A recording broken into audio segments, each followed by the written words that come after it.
ఇక పల్నాడు జిల్లా ఎడ్లపాడు మండలంలోని స్పైసెస్ పార్కులో ఉన్నటువంటి నార్ల బార్లీ పొగాకు కొనుగోలు కేంద్రానికి మాజీ మంత్రి శాసనసభ్యులు ప్రత్తిపాటి పుల్లారావు పరిశీలించారు. ఎడ్లపాడు కొనుగోలు కేంద్రాలు తెరిచి 20 రోజులు గడిచిన ఇప్పటి వరకు 5,000 క్వింటాలు మాత్రమే కొనుగోలు చేశారని తెలిపారు. చిలకలూరుపేట నియోజకవర్గంలోనే రైతులకు 99,000 క్వింటాల పొగాకు నిల్వ ఉందని ప్రభుత్వ లెక్కలు చెబుతున్నాయన్నారు. రోజుకు 300 క్వింటాలు మాత్రమే కొనుగోలు చేస్తే మిగిలిన నిల్వ ఎప్పుడు పూర్తవుతుందని రైతులు ఆవేదన చెందుతున్నారని పేర్కొన్నారు. నెల రోజుల క్రితం యాప్లో బుక్ చేసుకున్న రైతులకు కూడా ఇప్పటి వరకు కొనుగోలు షెడ్యూల్ రాలేదని ఆయన అన్నారు. సీఎం చంద్రబాబు రైతు పక్షపాతి అయినప్పటికీ క్షేత్రస్థాయిలో కొనుగోలులో జాప్యం జరుగుతోందని ఆగ్రహం వ్యక్తం చేశారు.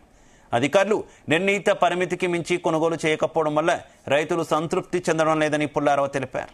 నెల రోజుల నాడు కూడా యాప్లో బుక్ చేసుకున్న ఎడ్లపాడు చిలకలూరుపేట కొనుగోలు కేంద్రాలు ఓపెన్ చేసి అన్నాడని నాగేశ్వరరావు 18వ తారీఖు కొనుగోలు చేశారు.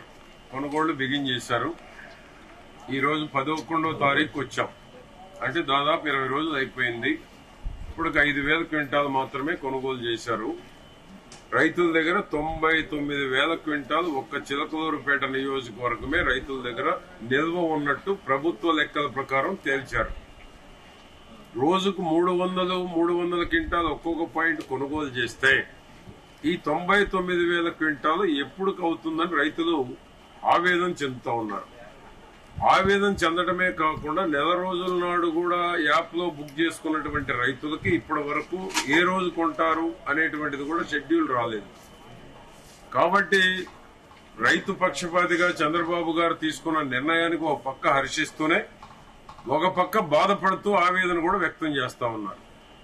ఇది రైతు పక్షపాతి ప్రభుత్వం అయినప్పటికీ కింద అధికారుల్లో ఈ నేమ్స్ ఇచ్చేటువంటి దాంట్లో జాప్యం వల్ల గాని రోజుకు 300 క్వింటాలు మాత్రమే పరిమితంగా కొనుగోలు చేయటం వల్ల కూడా రైతుల్లో సంతృప్తికరమైనటువంటి పరిస్థితి రావటం లేదు. దీని మీద ప్రభుత్వం కూడా వెంటనే స్పందించి అవసరమైతే పాయింట్లు పెంచి గోడౌన్లు ఎక్కడ అవైలబుల్ ఉంటే అక్కడ గోడౌన్లు కూడా తీసుకుని రైతు